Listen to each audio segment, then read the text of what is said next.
우리나라 속담에 걱정도 팔자다라는 말이 있습니다. 쓸데없는 근심, 불필요한 걱정, 무익한 염려, 이러한 염려를 수시로 하면서 살아가는 사람들이 있습니다. 하지 않아도 될 염려를 하면서 살아가는 삶은 어리석은 삶이라고 할 수 있을 것입니다.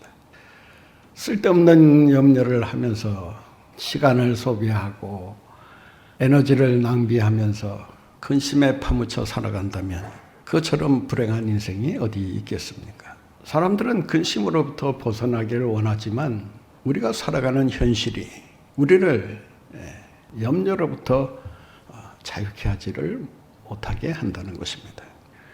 근심에 둘러싸여서 근심에 제압을 당해 근심만 하면서 살아가는 그러한 삶의 행동을 가리켜서 anxiety disorder라는 말을 합니다. 이 염려 장애, 이런 장애를 가지고 있는 사람은 매사 부정적인 시각으로 자신의 삶을 바라보면서 부정적인 시각으로 부정적인 말을 늘어놓으면서 염려하며 삽니다. 이 사람들이 늘 내뱉는 공통적인 말이 있습니다. 큰일 났다. 일을 어쩌나. 우리도 때로 좀 감당하기 어려운 그러한 시련이나 그 역경들이 닥치게 되면 큰일 났다는 생각을 하기도 합니다. 그런데 여러분 잘 들으세요. 큰일이라고 하는 것은 죽고 사느냐 하는 문제가 걸렸을 때 큰일 났다라고 말하는 것입니다.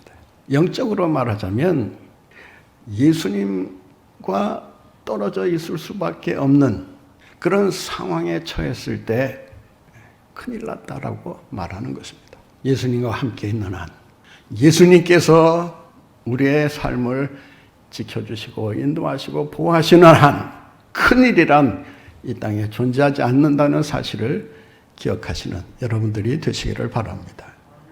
큰일 났다는 말 자주 하는 사람들일수록 그의 인생이 별 볼 일 없다라고 하는 것입니다.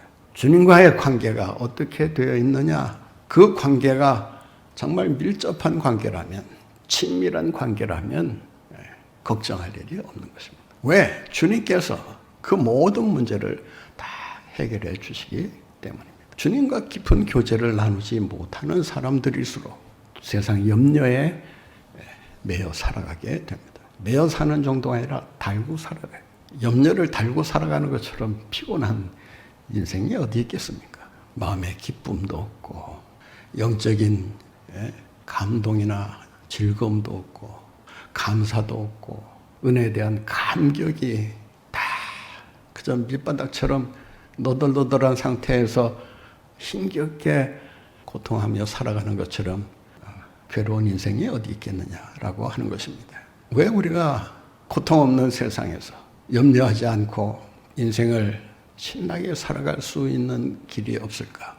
염려 없는 삶을 원하면서도 늘 염려에 시달릴 수밖에 없는 이유가 무엇이냐라고 하는 것입니다. 우리가 하고 있는 이 염려가 어떤 염려인가를 예의주시해서 바라볼 필요가 있습니다. 정말 해야 될 염려냐 아니면 하지 않아도 될 염려냐, 유익한 염려냐 아니면 무익한 염려냐, 가치 있는 염려냐 아니면 무가치한 염려냐, 하나마나한 염려냐, 정말 꼭 해야 하는 염려냐, 그 염려를 분별할 줄 아는 영적인 분별력이 있어야 합니다. 그래야 염려에 휘둘리지 않고 염려다운 염려를 하면서 인생을 행복하게 살아갈 수 있는 것입니다. 왜 우리가 염려에 시달리며 살아가게 될까요? 그 염려의 원인이 어디 있다고 생각하십니까? 사람들은 이기적인 욕망을 가지고 살아갑니다. 그 이기적인 욕망을 이루기 위해서 사람들은 불철주야 염려를 하게 됩니다. 어떻게 하면 다른 사람보다 높아질까? 어떻게 하면 다른 사람보다 더 많은 것을 가질 수 있을까? 어떻게 하면 다른 사람보다 더 앞서갈 수 있을까? 이 염려를 계속 하게 되면 그 염려로 인해서 자기가 원하는 바를 얻을 수는 있을지 모르지만 그 원하는 바를 얻는 것보다 그것을 얻기 위해 잃어버리는 것이 훨씬 더 많다라고 하는 것입니다. 때로는 건강을 잃어버릴 수도 있고 때로는 가정의 행복을 빼앗길 수도 있습니다. 더 나아가 삶의 의미조차 맛보지 못한 채 전전긍긍하면서 살아가게 된다라고 하는 것입니다. 문제는 뭐냐? 우리가 추구하는 욕망이 나 중심적인 것이냐, 이기적인 것이냐라고 하는 것입니다. 어느 심리학자가 염려의 뿌리가 어디에 있는가를 연구해 본 적이 있습니다. 그 염려의 근원을 거슬러 올라가 보니까 어디에 만나느냐?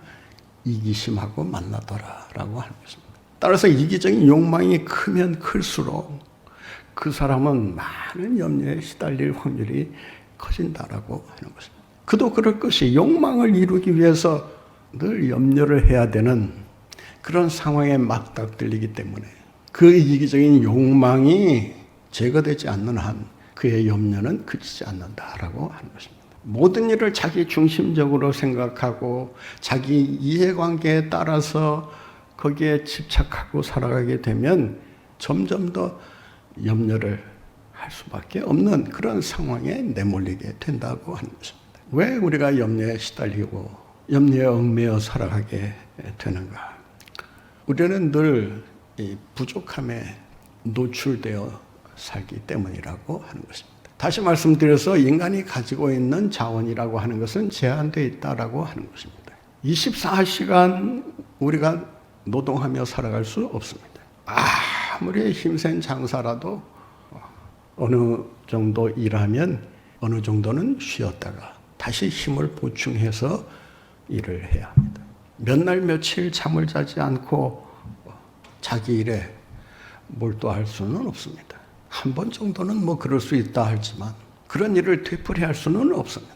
우리는 끊임없이 결핍이라고 하는 이런 문제를 만나게 됩니다. 힘이 결핍되어 있을 수도 있고 지혜가 결핍되어 있을 수도 있고 물질이 결핍되어 있을 수도 있고 생각이 결핍되어 있을 수도 있습니다.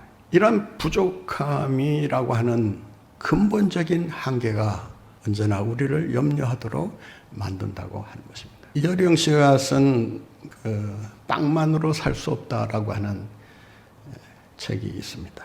그는 생태학자의 말을 인용하면서 우리 인간을 가리켜서 결함 인생이라고 하는 말을 했습니다.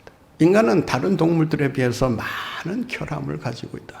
사자처럼 날카로운 발톱을 가지고 있는 것도 아니고 타조처럼 빠른 발로 달릴 수 있는 그런 발이 있는 것도 아니고 악어처럼 큰 입을 가지고 많은 먹이를 한꺼번에 삼킬 수 있는 그런 능력이 있는 것도 아니고 결함이 있다는 거예요. 이 결함이 있기 때문에 이 결함으로 인해서 사람들은 늘 불안해하고 갈등하면서 염려에 휘말리게 되는 것입니다. 따라서 자신의 한계를 정확히 아는 것이 무엇보다도 중요합니다. 내가 감당할 수 있는 일이 어느 정도다. 내가 해결할 수 있는 능력이 어느 정도다.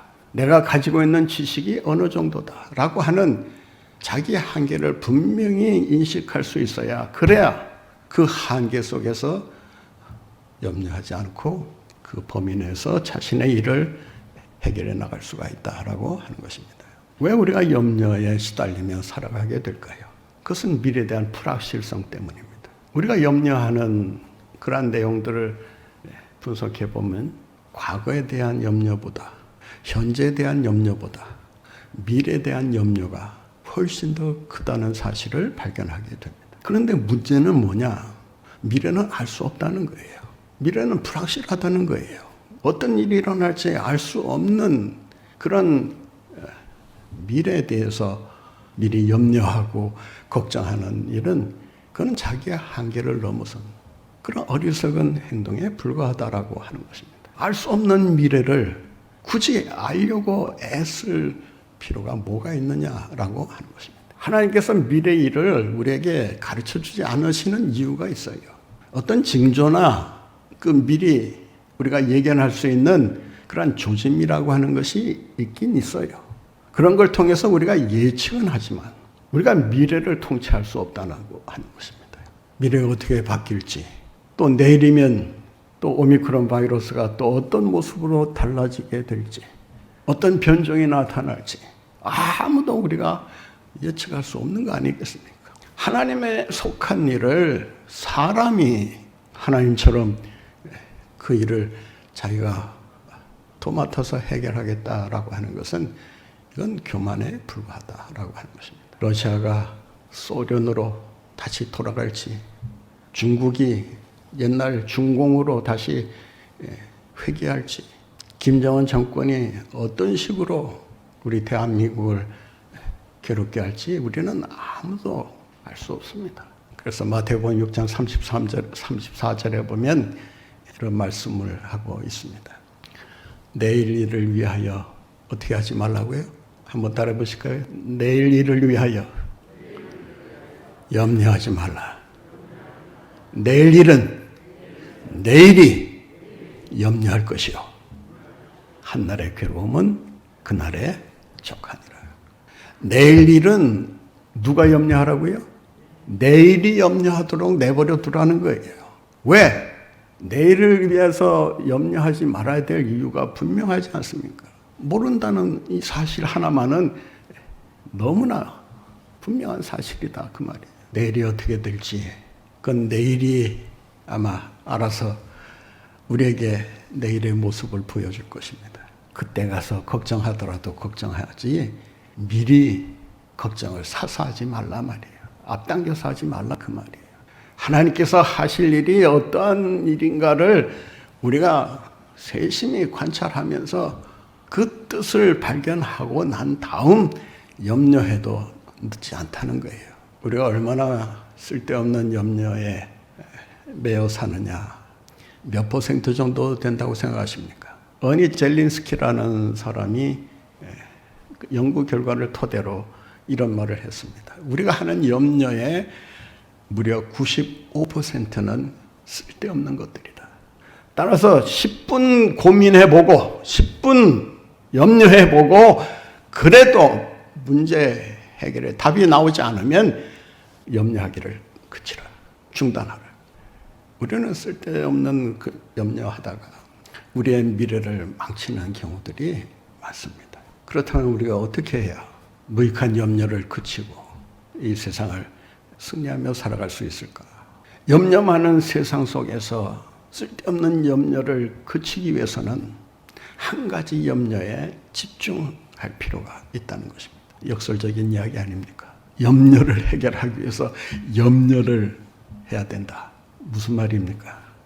쓸데없는 염려에 시간 뺏기지 말고 우선순위를 뺏기지 말고 정말 염려해야 될 일에 우선순위를 두고 그 염려에 집중하라는 거예요. 그 염려에 주목하라는 거예요. 그 하나의 염려가 뭐냐? 하나님의 영광을 위한 염려라고 하는 것입니다. 세상적인 성공이나 출세에 대한 염려로 여러분의 인생을 낭비하지 말라는 거예요. 그러한 염려 때문에 우리가 얼마나 하지 않아도 될 염려를 스스로 뒤집어 쓰면서 살아가고 있느냐 말이에요. 어떤 사람은 염려의 바다에 그냥 헤엄치는 사람처럼 보이는 경우도 있어요. 그냥 염려하고 뒹굴면서 거기에서 그냥 헤어나지를 못해요. 그래서 예수님께서 뭐라고 말씀하셨어요? 무엇을 먹을까? 무엇을 마실까? 무엇을 입을까? 염려하지 말고 오직 너희는 뭐를 구하라고요? 그의 나라와 그의 의를 구하라. 그리하면 내가 걱정하는 다른 그 모든 것을 다 너에게 덤으로 주신다. 믿으십니까? 우리가 이 말씀을 잘 알면서도 이 말씀대로 살지 못하기 때문에 세상 염려에 그냥 희생양이 되고 마는 거예요. 이번 대선 전국이 어떻게 될까 염려되죠. 그러나 중요한 것은 뭐냐? 세상이 어떻게 돌아가느냐를 우리가 보면서 염려하고 살지 말고 어떻게 하면 하나님의 영광을 나타낼 수 있을까? 어떻게 하면 하나님의 뜻을 펼쳐나갈 수 있을까? 어떻게 하면 하나님이 기뻐하시는 일에 나의 전 삶을 걸고 살아갈 수 있을까? 그 한 가지 염려에만 염려하고 살게 되면 다른 염려는 다 하나만한 염려에 불과합니다. 쓸데없는 염려예요. 그 나라와 그 의만 구하면서 살면요, 그 인생은 정말 빛나는 인생, 복받는 인생, 승리하는 인생이 되는 줄로 믿습니다. 그 한 가지 염려에 우리가 초점을 맞추고 우리의 인생을 좀 그래도 보란듯이 의미 있게 자랑스럽게 살아가야 되는 거 아니겠습니까? 우리가 염려를 그치고 행복한 인생을 살아가기 위해서는 어떻게 해야 하는가? 오늘 말씀에 보면 그 비결을 이렇게 가르쳐 주십니다. 본 말씀 6절을 같이 봅니다.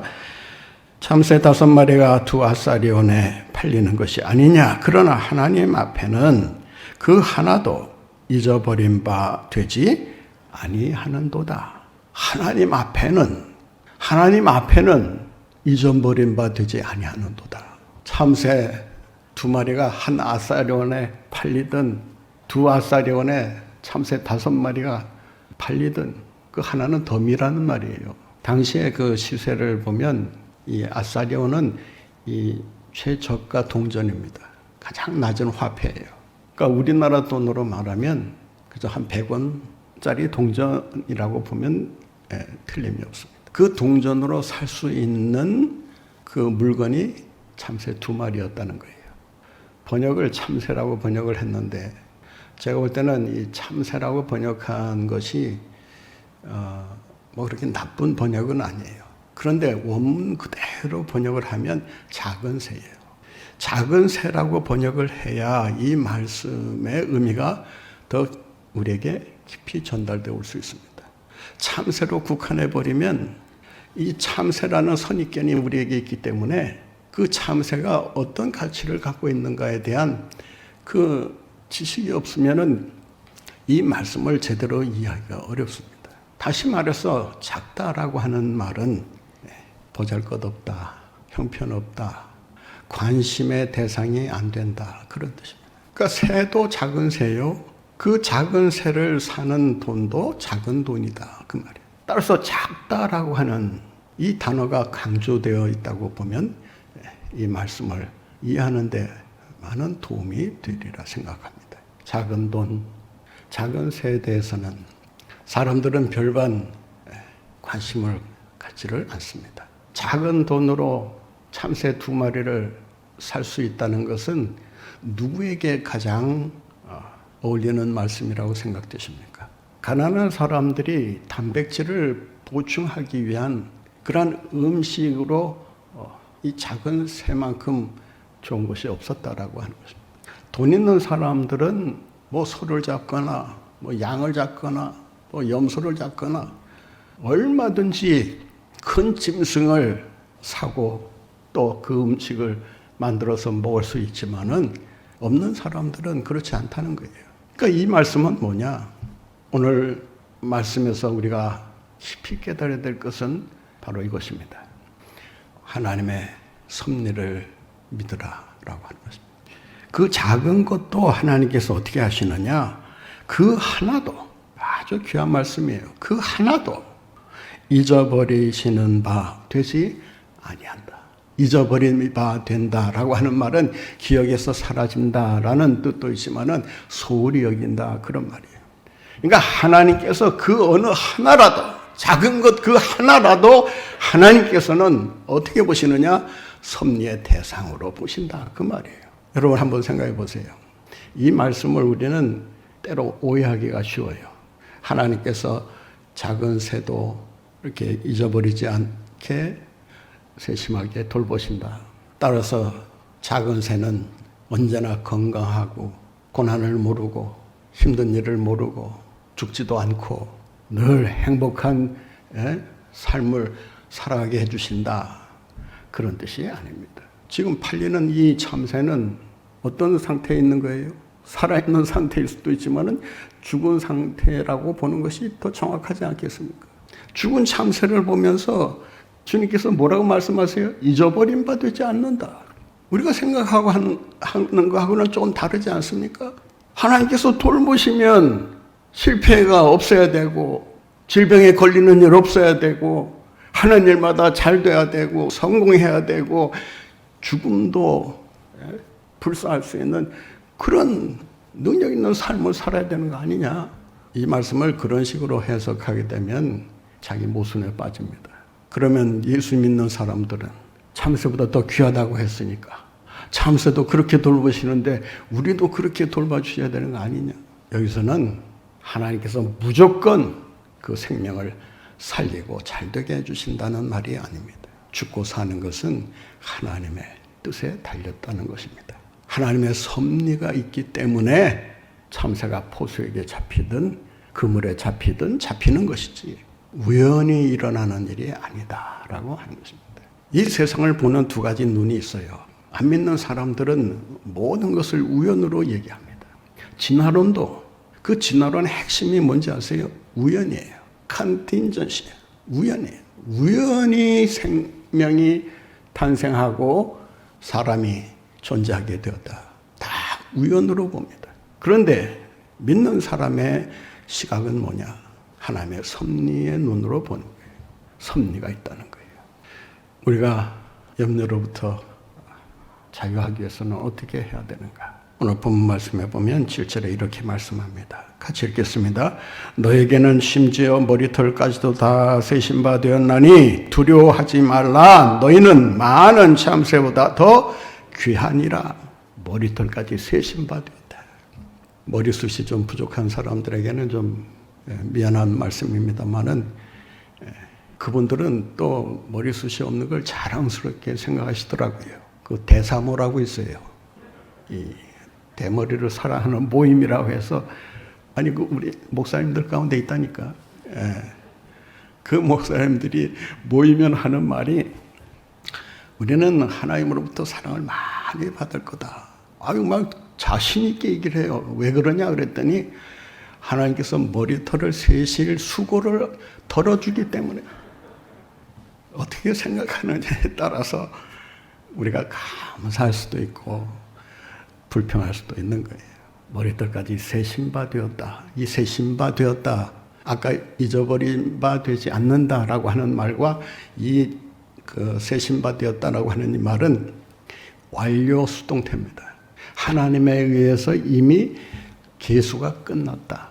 이 말씀은 하나님께서 우리 머리털까지 세실 정도로 이 산수의 밝은 분이다. 이 숫자를 계수할 수 있는 능력이 탁월한 분이시다. 그런 뜻이 아닙니다. 세신 바 되었다라고 하는 말씀은 하나님께서 우리가 무관심하게 지나치는 것도 관심 있게 보신다. 관심 있게 돌보신다라고 하는 거예요. 나 자신도 그렇잖아요. 여러분 자신도 마찬가지예요. 여러분들이 머리 감으면서 머리털이 몇 개 빠지는지 세어보셨어요? 또 바람에 머리털이 휘날리면서 머리털이 저절로 빠져나가는 경우들이 있어요. 어깨에 붙기도 하지만 바람에 날려버립니다. 날아간 머리카락 찾으려고 동분서주해 보신 적 있어요? 어디에서 빠졌을까? 그거 찾으려고 고민해 보신 적 있어요? 아무도 머리털이 빠지느냐 새로 나느냐에 물론 관심 있는 분들이 있어요. 소중해요. 소중하지 않다는 말이 아니라 빠지고 나는 것에 대해서 사람들이 그렇게 크게 관심을 갖지 않는다 말이에요. 그러나 하나님은 그 하나하나를 다 살피고 계신다. 여러분의 사정을 이미 계수를 완료하신 것처럼 모든 상황을 낱낱이 파악하고 해결책까지 준비하고 계신다라고 하는 것입니다. 믿으십니까? 우리 하나님께서 여러분 한 사람 한 사람 머리털 세는 것처럼 치밀하게 세심하게 꼼꼼하게 돌보시고 부족함이 없도록 언제나 풍성한 것으로 채워주시기를 원하신다는 사실을 기억하시고 주님의 돌보심에 맡기세요. 그리고 주님의 섭리를 믿고 그 섭리에 따라 믿음으로 전진하시는 여러분들 되시기를 바랍니다. 염려가 사라질 것입니다. 무익한 염려가 아니라 쓸데없는 염려가 아니라 하나님의 영광을 위한 염려에 힘쓰시는 가운데 여러분들을 통해 하나님의 영광이 밝게 빛나는 이러한 축복이 늘 함께 하시기를 간절히 바랍니다.